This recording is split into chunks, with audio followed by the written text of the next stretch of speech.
ಯೆರೆಮೀಯನು ಅವತ್ತು ದೇವರು ಅವನ್ನ ಸೆರೆಮನೆಗೆ ಹಾಕಿದ್ರು. ನೀವು ಓದ್ ನೋಡ್ರಿ 20ನೇ ಅಧ್ಯಾಯದಲ್ಲಿ ಅವನು ಬೇರೆಯವ್ರಿಗೆ ಒಳ್ಳೆಯದನ್ನೇ ಹೇಳ್ದ. ಅವನನ್ನು ತೆಗೆದುಕೊಂಡೋಗಿ ಕೋಳ ಹಾಕ್ಸಿದ್ರು. 38ನೇ ಅಧ್ಯಾಯ ಓದ್ ನೋಡ್ರಿ, ಅವನನ್ನು ದೊಸ್ಕೊಳ್ಳುವಂಥ ಕೆಸರಿಗೆ ಹಾಕಿದ್ರು.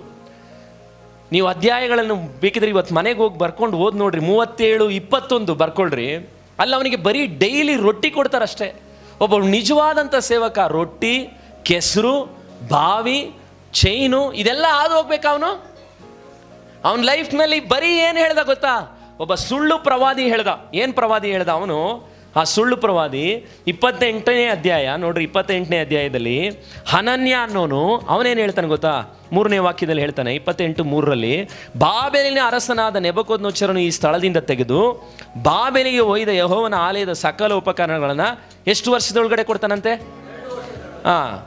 ದೇವ್ರು ಹೇಳಿದ್ದು ಎಷ್ಟು ವರ್ಷ? 70 ವರ್ಷ. ಇವ್ರೇನು ಹೇಳಿದ್ರು?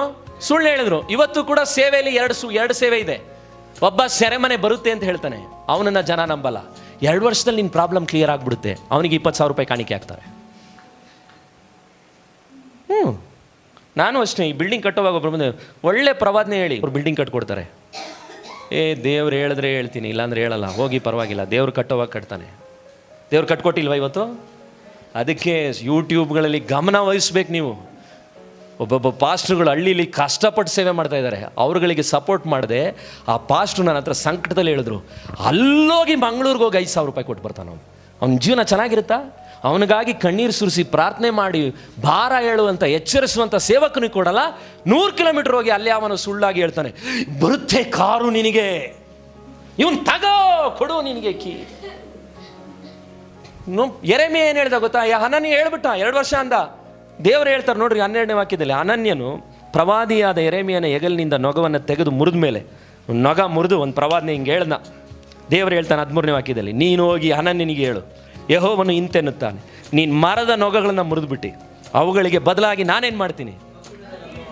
ಅದಕ್ಕೆ ಹೇಳ್ತೀನಿ ಕೇಳ್ರಿ, ಪಕ್ಕದಲ್ಲಿರೋಗೆ ಹೇಳಿ, ನೀನು ಮನ ತಿರುಗಲಿಲ್ಲ ಅಂದರೆ ನಿನಗೆ ಮರದ ನೊಗ ಅಲ್ಲ, ದೇವರು ಕಬ್ಬಿಣದ ನೊಗ ಇಡ್ತಾನೆ.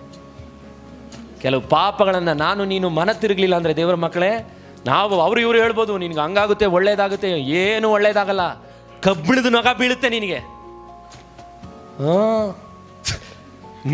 ತಮ್ಮ, ದೇವ್ರು ಹಾಗೆ ಹೇಳಿದ್ದು. ದೇವರ ಮಾತು ಒಳಿತಿಗಾಗಿ, ಅದು ನಿನ್ನ ಒಳ್ಳೇದಕ್ಕೆ, ನನ್ನ ಒಳ್ಳೇದಕ್ಕೆ. ನಿಮಗೆ ಗೊತ್ತಾ, ಅವನ ಆ ಮಾತು ಹೇಳಿ ಸುಳ್ಳು ಪ್ರವಾದಿ ಹೇಳ್ದ. ಏನಾಯ್ತು? 17ನೇ ವಾಕ್ಯ, 16ನೇ ವಾಕ್ಯ, ಈಗೋ ನಾನು ನಿನ್ನನ್ನು ಭೂಮಿಯ ಮೇಲಿಂದ ತೊಲಗಿಸುವೆನು, ನೀನು ಯೆಹೋವನಾದ ನನಗೆ ವಿರುದ್ಧವಾಗಿ ದ್ರೋಹದ ಮಾತನ್ನು ಆಡಿದ್ದರಿಂದ ಇದೇ ವರ್ಷದಲ್ಲಿ ಸಾಯ್ತೀಯ ಅಂದ. ವಾವ್, ನನಗಿದು ಸಖತ್ ಇಷ್ಟ. ಈ ಥರ ಪ್ರವಾದಿಗಳೇ ನನಗಿಷ್ಟ. ನನಗಿವೆಲ್ಲ ಓದುವಾಗ ಹಂಗೆ ಕುದಿಯುತ್ತೆ.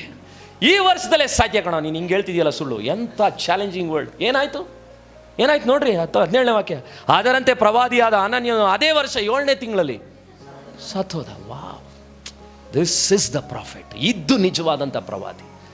ಹೇಳಿದ್ದು ನೆರವೇರಬೇಕು. ಯಾಕಂದರೆ ಅದು ಆ ಜನರುಗಳ ಒಳ್ಳೆಯದಕ್ಕೋಸ್ಕರ ಅವನು ಅಳ್ತಾ ಹೇಳ್ತಾ ಇದ್ದಾನೆ, ಮನ ತಿರುಗ್ರಪ್ಪ, ನಿಮ್ಮ ಲೈಫ್ನಲ್ಲಿ ಒಳ್ಳೆಯದಾಗುತ್ತೆ. ಆದರೆ ಒಳ್ಳೆಯದನ್ನು ಪ್ರವಾದಿ ಹೇಳಿದಂಥ ಆ ವ್ಯಕ್ತಿಗಳ ಜೀವಿತದಲ್ಲಿ ಯಾವಾಗಲೂ ಕಷ್ಟ ಕೊಟ್ಟರು. ಆದರೆ ಇದೇ ಯೆರೆಮೀಯನ್ ಲೈಫ್ ಹೀಗೆ ಇರಲಿಲ್ಲ. ಯೆರೆಮೀಯನ್ ಲೈಫ್ನಲ್ಲಿ ಅವನು ಅಷ್ಟು ವರ್ಷ ಸಂಕಟಪಟ್ಟ.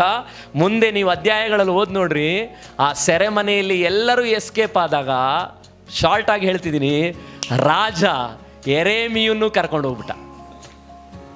ಸುಳ್ಳು ಪ್ರವಾದಿ ಹೇಳಿದವರು ಸತ್ರು, ನಿಜವಾದ ಪ್ರವಾದಿ ಹೇಳಿದವನ್ನ ಸೆರೆಮನೆಯಿಂದ ಬಿಡಿಸಿ ಅವನ ಅರಮನೆಯಲ್ಲಿ ಇಟ್ಟು ಊಟ ಕೊಟ್ಟರು. ಈಗ ಹೇಳಿ, ಯಾರ ಪ್ಲ್ಯಾನ್ ನೆರವೇರುತ್ತೆ?